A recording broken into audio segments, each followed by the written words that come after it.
Carlos Nelson with Cascade Sports.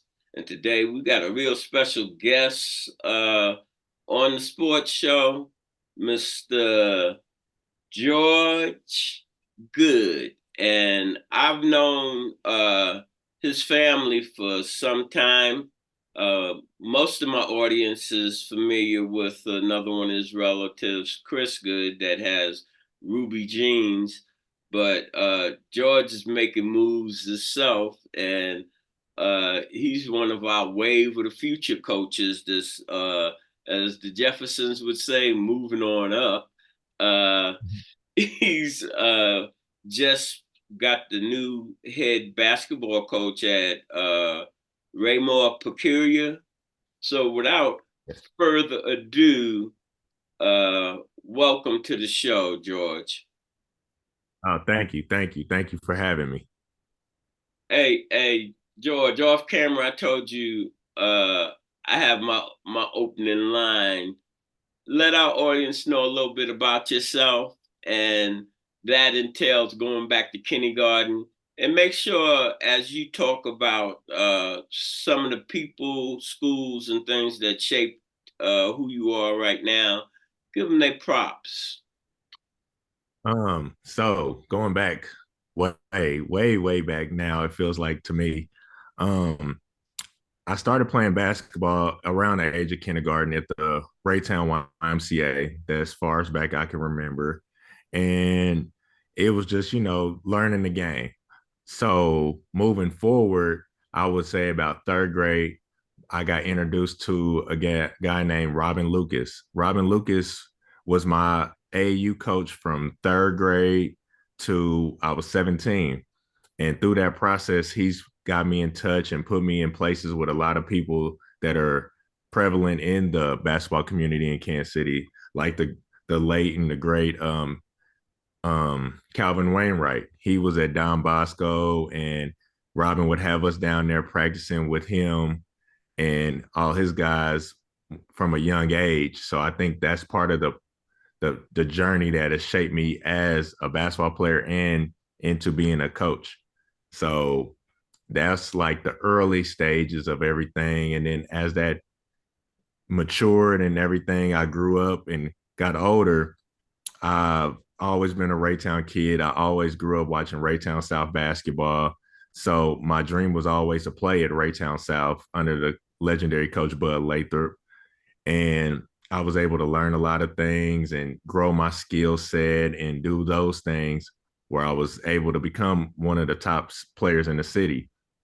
And I think that's was one of the key important things of what led me to begin the journey of being a basketball player, and that I can see I could do something in coaching.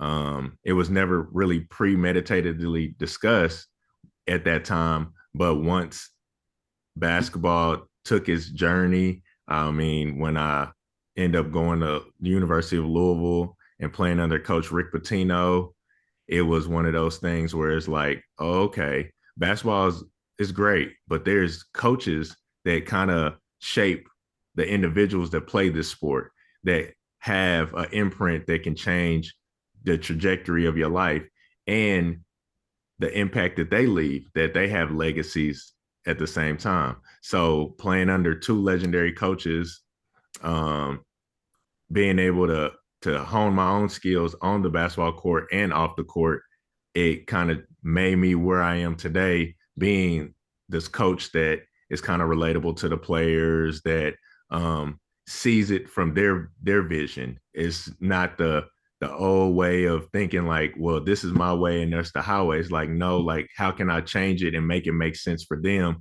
so they're comfortable and then they enjoy it the same way I enjoyed it when I grew up playing it. So I mean, that and then playing overseas, I would say is kind of shaped that because it gives you a different outlook on how to view the game. Talk about So that. I'm sorry for interrupting you. Now that you're saying overseas, go a little in depth about what that experience was and what you took away from it. Some specifics. that is like the most eye-opening experience I've had. Going to college, of course, is different from playing in high school, but going overseas, being in a different culture, language barrier, all those things kind of help you shape and understand like this game of basketball can take you a lot of places, but at the same time, you got to learn it in a different aspect because those guys over there are learning it different than how I learned it when I was growing up. So it's kind of making that make sense and growing it and mixing those things together to be able to I mean win basketball games at the end of the day, what it always is about. Um, my first country I played in Taiwan, my my coach didn't even speak English, so I had a translator, and he kind of translated everything that the coach wanted me to do to me, and I had to go perform it. So it was always like learning that aspect, like these simple tasks can also be crucial with the language barrier. So it's it's those things, and just the enjoyment of being somewhere else and playing the game you love is always been a thing. And even then, I think that's when my coaching thing started to kick in as I got older, and I would have younger players under me or the foreign players that needed help, and like it was those things and teaching moments that over the things that I've learned over the years to I think help me become the coach that I am today. Tell me this. When I started Cascade Sports like in '08, uh, they had a real big thing here where all the shoe companies and the head people in the basketball lane were here, and they were talking about how the European players trained uh, versus how we do. Uh, they're in the gym in the summertime when we're playing on the road and what have you. And you see more European players coming into the NBA now than ever. And you said that you played for, you only mentioned one of your teams, but you've gotten a bird's eye view of uh, the different players from the different countries, especially from Europe, and how they trained and how they uh, honed their basketball skills versus how you came up. Can you talk about that a little bit? Yeah, they and I can speak from it. So yeah, I only talked about one country, but Germany in particular, I remember um, that I had teammates that were still in, I guess, high school, middle school. They wasn't. We had two teams, a professional team, and then we had the younger uh, professional team, I guess you would say. Those guys would go to school, and then the rest of their day would be practice. And if guys that played in Europe, you only play on weekends. You only play on Saturdays and Sundays. Fridays if you play in the bigger leagues.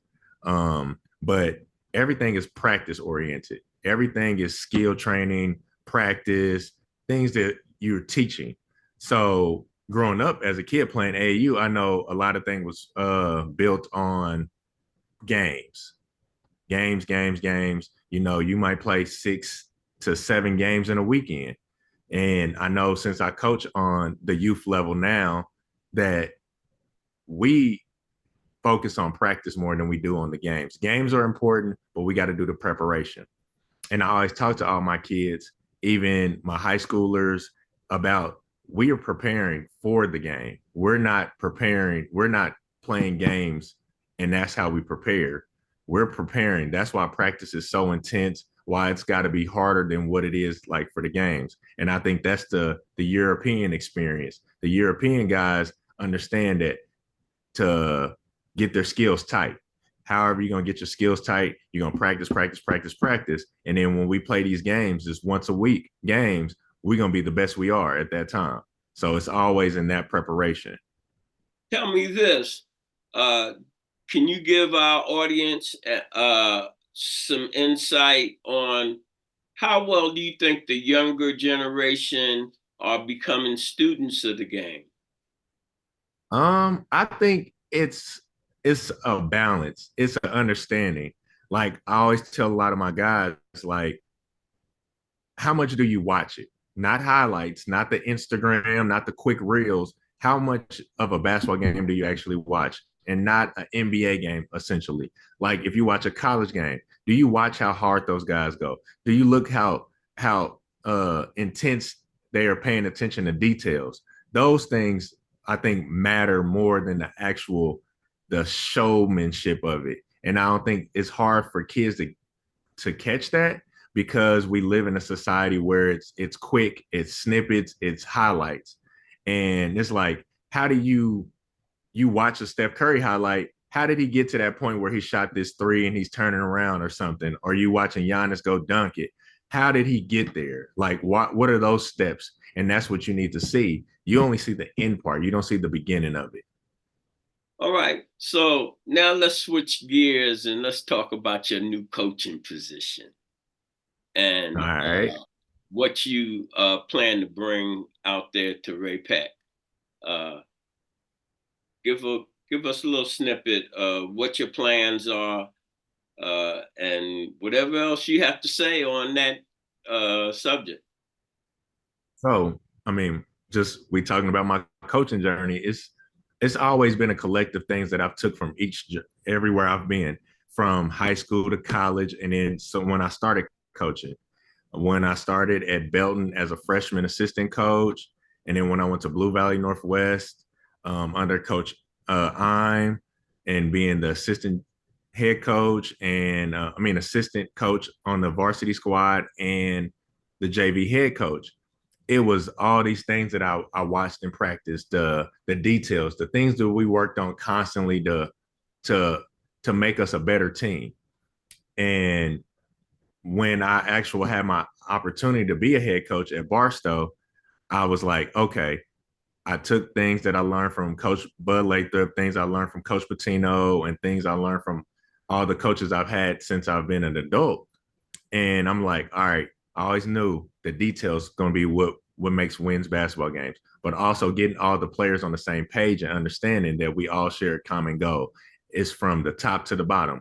If they don't understand what my vision is and I don't understand what their vision is, we'll never be able to succeed. So what I plan on to bring to Ray-Pac is the common knowledge of we are here to work hard, dedicated to become a one. So everybody's on the same page. Everybody understands that the discipline that we put into this game, we will reap the benefits of at the end. It's not always going to be like, we got to win this basketball game.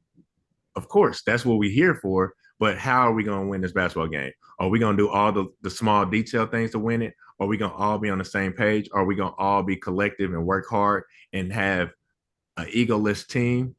That's how it's going to be. It's like we're not going to be prevalent on that guy's going to carry us to the promised land or everything that coach does is going to be what we need to do to win. It's going to be like, oh, I believe in coach and I believe in the players and we all share that common Now, goal.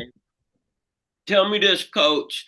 Do you know a little bit about the team that is there and that is coming back? Not so much. So I mean, everything is still new. You know, I had my first open gym with the guys the other day. Still trying to get to know everybody. You know, get a feel for the place and just watch guys. Like I don't want to try to be in there and start telling them orders. I want to get a feel for them first, and them as well get a feel for me. So a thing that I like to do normally, since I'm still active and I still play, I like to jump in and play a little bit, just to give it a feel, just so they can feel like, oh, okay, like it's one thing to go out there and bark out a lot of orders to the guys, but it's another thing to actually show them that I know what I'm talking about by being able to play the game with them. So I think that that's one of the things that is the key whenever I still being able to be a coach and be able to have the opportunity to is to go out there and actually show them that, hey, I'm not going to just tell you something that I'm not able to do myself. Well, Um, now when it comes to doing some sprints or some like that kind of stuff is like, all right, I can do a couple, but I ain't gonna be out there all day with you guys. I'm glad that you said that there's two things I want to comment on, and I commented off camera. Bud Lathrop, God bless his soul. because Coach Lathrop was the first one to ever give me a chance when we started Cascade Sports, did our first interview, and Coach Rodney Perry did our second and worked with us for 10 decades. Want to give them their props. And as it relates to you coaching at Ray-Pec, how important do you think it is to emphasize the academic side, with Cascade Sports being home of the student athlete? Talk a little bit about that. Man, academics is the first thing. It's student before athlete. That's always a thing. So far, I've never had any issues with athletes and their academics, which has been great. But I understand that going to a public school and making sure that the guys are focused, like, hey, you can get to college two ways. You can get there by academics and you can get there by scholarship. But you can also make that bigger if you do both. If you choose to do both and you choose to put that academic side first and knock out all that thing, be present, be on time, and just pay attention, the academics will speak for itself. You don't have to be Einstein or anybody special to knock out that academic part. You just have to be able to be disciplined. Like, one of the things I always like to talk about is being disciplined. You have to be disciplined enough to understand that those hours that you spend in the classroom are just important as the hours you spend on the court. All right. Let's go in. What are you doing this summer as it relates to coaching, and how do you feel about what you're doing as it relates to summer, the things that you are able to coach during the summertime versus when you get in gear with a team, such as what you're getting ready to do, a high school team? So during the summers, I coach with MoCan Youth Organization. This is going to be my third year, and I've been with the 15s one year, 16s last year, and this year I'm with the 8th grade. I'm the head coach of the junior EYBL team, and the relatability is always going to be the same. It's always kids that have the dream to playing in the NBA, and it's dreams of kids that want to play Division I basketball. So with that, and since I've been one of those guys and I've experienced that, it's always understanding, like, hey, pick my brain and understand why and how you got to be able to get there. It's not always going to be based off skill set. It's not going to be based off how tall and how high and how fast you run. It's going to be all the other stuff. It's going to be are you going to be able to stay locked in for an hour and a half, 2 hour, 2.5 hour practice? Are you going to be able to be vocal? Are you going to be able to communicate in a positive way? Are you going to be able to take constructive criticism? And that's all the things that, as a young athlete, that you kind of need, because every day is not going to be your best day. But it's how you're going to show up the next day. How are you going to react when it's not your best day? Are you going to be able to, are you going to put your head down, you're going to pout, or are you just going to be like, okay, I'm going to get better. All right, I understand it's not my day. I understand that there's somebody out there that's going just as hard as me. I'm going to go just as hard as I think they're going. Like, I have to push myself to a limit that is beyond the comfortability of myself. Hey, Coach, So I think, go ahead. Oh, so I think that with the youth thing, with the summer ball, and as well as the high school, because the summer is shorter than the high school season is, essentially. So getting all those things with those young guys in at that small amount of time, and then taking that with my high school guys and making them understand, like, hey, we got a lot more time together, but we got to utilize it the best way. What I wanted to say, my mind be roaming in this interview when you talked about you mix it up with the kids. One of my close friends in the basketball world, Clyde Harvey, he was one, like, as far as I'm concerned, one of the best trainers I've seen. That's Marcus Harvey's brother. And when I first got in this, Clyde could do what he was asking the players and was smooth at it. And when you said that, I could just picture when you say, hey, I want you to do this drill, and you get out on the floor and you do it. And now I said, Clyde, I told you needed to keep doing that as much as you can, because a lot of coaches, they're always asking a player to demonstrate. And when you can do it, there's nothing sweeter than that, as far as I'm concerned, as a coach. So, for sure. In closing, what would you have to say to our audience and to your fans? Just continue to support. I appreciate it. Like, being a basketball player, I understand how important it is, but now being a coach, I really see the importance that having everybody in the community support you and be a fan of you. Because I'm a fan of every guy that I see on that sideline and all the kids that's trying to push towards that dream. So continue to be a fan of mine, and I continue to be a fan of yours. All right. In closing, we want to tell all you chumps out there, you think we soft over here at Cascade Sports, but baby, we go hard in the paint. Good night. This program is brought to you by the City of Fountains Coaches Association.